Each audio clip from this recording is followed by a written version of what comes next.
आज जो मेन मसला है हमारा वो ये मसला है मेन कि जो गवर्नमेंट ने गोल्डन कार्ड दिया है लोगों को, उसके बारे में जून जुलाई में हमारे गांव में यहाँ टीम आई, उन्होंने आकर यहाँ गोल्डन कार्ड बनाए और इस वक्त तक उन बेचारों को वो गोल्डन कार्ड नहीं मिले हैं।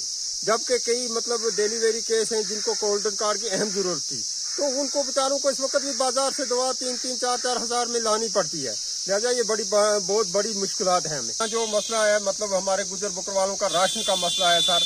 अगर राशन 10-10 साल 15-15 साल से लोगों को अलग मतलब कोई अलग बैठा है किसी का बेटा, तो उसकी चंदी नहीं बन रही है। जबकि आधार कार्ड पर इस वक्त राशन मिलता है, वो आधार कार्ड उसको बनाना या ना बनाना वो किस काम आया। इन गुजर बकर वालों की तरफ ये गवर्नमेंट तवज्जो नहीं देती है, जो कि हमें वोट बैंक के लिए सिर्फ इस्तेमाल किया जाता है। यहाँ बहुत सारे नौजवान जो पढ़े लिखे हैं उनको रोजगार नहीं है, बेरोजगार बैठे हैं अपने घर में। ऐसी कोई गवर्नमेंट से अपील है कि ऐसी कोई भर्ती की जाए जिसमें इनका रोजगार हो जाए।